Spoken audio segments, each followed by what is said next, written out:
তো আমার বেবির 6 মাস শেষ হলো। আমি আজকে ঘরে ওর জন্য একটু খিচুড়ি রান্না করব।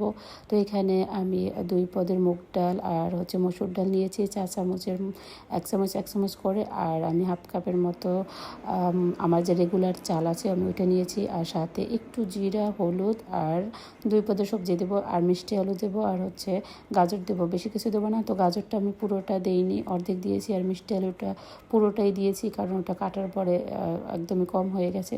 তো এখানে অল্প সাদা তেল দিয়েছি আর জিরা ফোড়ন দিয়েছি, আর আমি একটু সামান্য হলুদ দেবো, এছাড়া কিছু দেবো না। আর এখানে আমি পরিষ্কার জল, মানে ফিল্টারের জল আমি সবসময় ব্যবহার করি। তো ওই জলটা দিয়ে আমি একবারে সবজিটাকে আর ডালটাকে, চাল ডালটাকে একসাথে করে নিয়েছি। তো ওইটাকে এখন একবারে দিয়ে দেবো। তো এখানে আমি রান্না করছিলাম আর মনে আনন্দে ভাবছিলাম যে আমার ছেলেটা আদৌ খাবে কি না। তো আমার ছেলে অল্প খেয়েছে, একদমই, ও বেশি খায়নি, কারণ এটা আমি প্রথম খিচুড়ি ওর। তো এই জন্য আমার কি চিন্তা হচ্ছিলো আদৌ খাবে কি না। তারপর দেখলাম যে ও একদমই অল্প খেয়েছে। তো ভাবলাম যে যেটুকু খেয়েছে 2 চামচ 3 চামচ, এর বেশি ওর দরকার নেই। ওকে আস্তে আস্তে অভ্যাস করাতে হবে, যেহেতু মাত্র ওর 6 মাস শেষ হলো। আর এটাকে আমি দেখো সুন্দর করে রান্না করে নিয়েছি, আর এরপরে ব্লেন্ড করে ওকে খাওয়াবো। তো তোমাদের বেবিদের কীভাবে কে কী খাওয়াও আমাকে শেয়ার করতে পারো, আমাকে বলতে পারো। তো আমার অনেক সময় ভুল ত্রুটি হয়, তোমরা ক্ষমা দৃষ্টিতে দেখবে।